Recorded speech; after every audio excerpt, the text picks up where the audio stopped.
we're just going to continue because this is very important. Now we're in Leviticus 23, and we're reading about the Day of Atonement and why their blood had to be put on that altar, on that mercy seat, because like I said, it's the gate has everything to do with that mercy seat. Has everything to do with that mercy seat. And the gate was made out of red, scarlet. And when you look at red, you're looking at the earth. You're looking at the earth.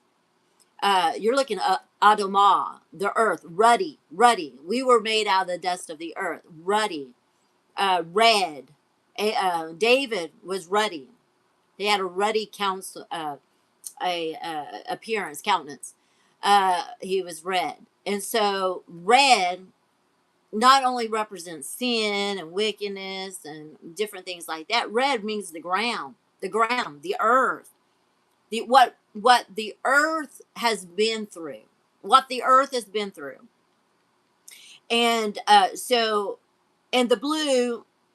It's funny, the blue. If you take it to the law of first mention, there's not a lot of scriptures in there about blue. In the King James, I don't know about the original text, but there's not a lot of blue. But there was a blue incorporated in the priestly, attire. So blue was on the priest. Blue sapphire stones of heaven. They walked on sapphire stones in Exodus 19. Or I believe 19 or 20 in the Exodus, where God made a covenant and brought them the law, the commandments that were written on sapphire stones. Sapphire blue means the heaven, or the waters of heaven. You shall have, out of your belly shall flow rivers of living water. Purification. There's the gates of heaven. The windows of heaven, they opened up, and the floods came from heaven. Water, it signifies water. It signifies sapphire. It signifies commandments. It signifies priestly order, a heavenly order, a holy priest, and this is what the cherub was. He was the first Mashiach.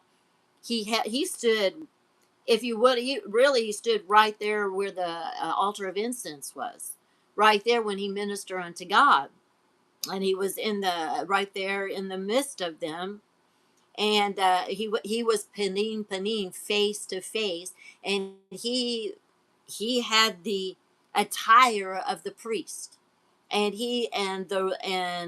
his robes were of a special attire, not like the other angels, which had blue was incorporated in it, and so royalty, you could say royalty. So it means heaven. So the red means earth, and the blue means the heavens, and the purple is the mixture. Of blue and red. Makes purple. It's darkness. It's the portal of darkness. It has a light on its own, but it's a royalty. It's royalty because it's or do most things, but it really has to do with this overthrow of the earth and the second heavens. It is all about darkness entering into the light, into the earth, into there. Now there's this purple represents the gulf, the fixed gulf of separation, and there's and the light, come from this eternal fire. So and I'll get into more of that. So the purple. So you're looking at the gulf, the separation between heaven and earth. heaven and earth. So, which everything that God does, the earth is his footstool. So this gate is his footstool. It's his footstool. And the throne, his throne, see, his footstool is right there. And then if you open everything up, his throne right there, parallel, in harmony.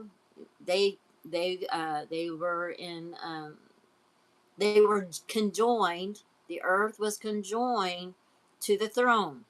It was it was most people call the earth like the female, which it is female because it bears seed.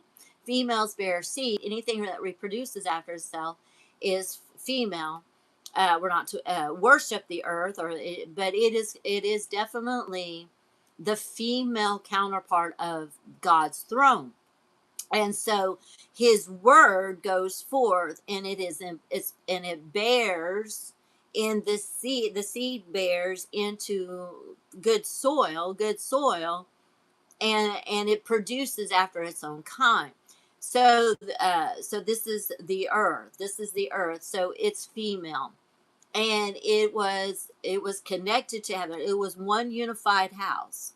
There was no purple, there was no gulf, there was nothing that separated. It was just the waters. There was the heavens of that were white as linen, the light of the earth, and the footstool, which is the ground of the land, which was is considered Adamah, which is red or ruddy.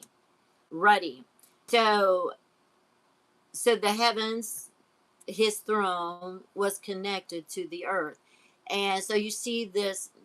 And if it was a thin line of purple, but you see all these connections, and with the angels that surrounded and inhabited both dimensional places. They were all close to each other.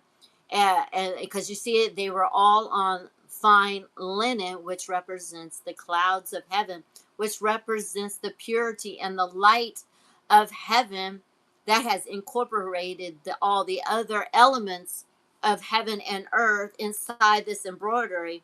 And it's intertwined. It's intertwined. You can't just easily separate it. It's intertwined. It's connected. And so, but through this fall, it was so close. But through this fall, uh, there was no more earth connected to the heavens. There was no more. There was a breach. There was a hole. There was a vacuum. There was a void. There was a void. And so when you go to Genesis 1, the void, it tells you it was void. But let me finish going through this, and then we'll go there. And it says, and the convocation unto the Lord made by fire unto the Lord, and all ye shall do no work in that same day, for it is the day of atonement, to make atonement for you before the Lord your God. For whosoever soul is to be that shall not afflict in the same day, he shall be cut off. Cut off. Separated. Severed. No more, no part. Outer darkness. Separated from his house. So this was a very, very significant and very better thought out command, because if you didn't do what God said, you would be cut off. You would be cut off from the house of Israel, from his congregation, from the community. You would be cut off from the community and the inheritance. You may not know why you were abiding it, but there's a cutoff. And that is the reason, because God's showing you a picture. There is a cut there was a cut that took place on that throne to bring it from judgment to mercy.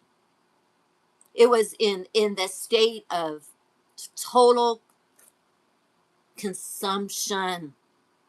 It was about ready to implode. Do you understand? Everything was about to implode.